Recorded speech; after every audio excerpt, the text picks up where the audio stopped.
Thank you. I hope you can hear me. And just a content warning, two of the poems I'll read today do deal with loss. One is miscarriage and the other is a suicide attempt. But there's one interesting one at the end that doesn't have anything as grim. But I do believe that sometimes transcending loss is really easy to when you create art from it. So it's kind of my process. Please be kind, rewind.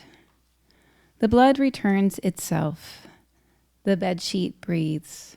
In clean cotton, the doctor unshrugs.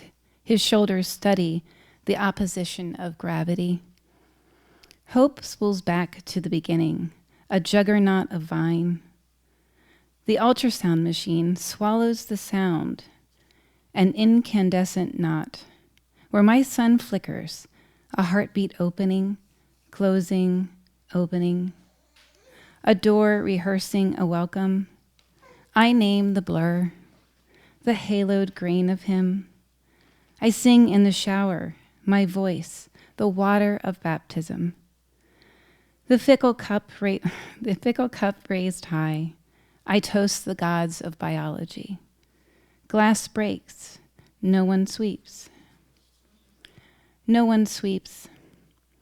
Glass breaks. I toast the gods of biology, the fickle cup raised high. My voice, the water of baptism, I sing in the shower, the haloed grain of him.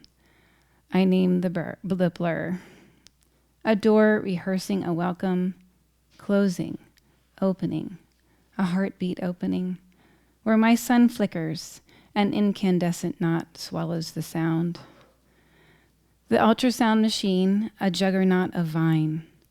Hope spools back to the beginning, the opposition of gravity in clean cotton. The doctor unshrugs, his shoulders study the bedsheet, breathes. The blood returns itself. Thank you.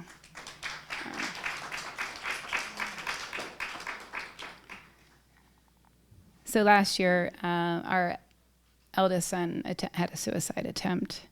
And it was really hard on our family.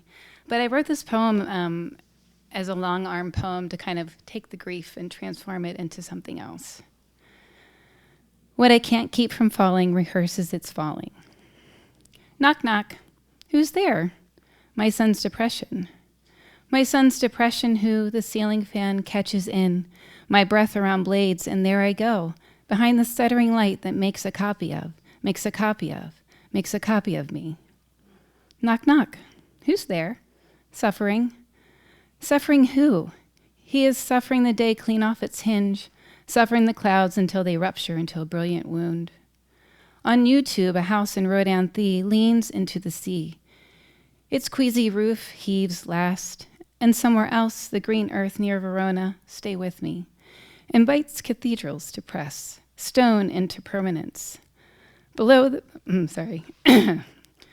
the balcony, tourists stare, convinced the air itself can be reaped, compressed into towers of stored catastrophe. Knock, knock. Who's there, my son? My son, you are standing at a window. My son, you are crossing a road. My son, I blink and a home disappears. Thank you.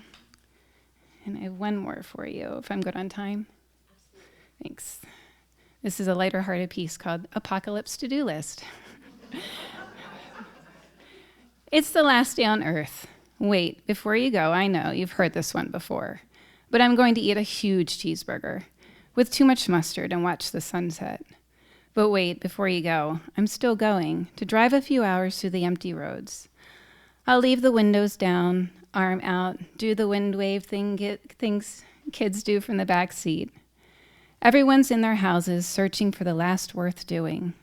I'll rake the copper leaves and leap into the pile. Let's dance to Prince. The blast at the end will dust our shelves. We won't need to clean anymore. I don't want to die with half a gallon of ice cream in me.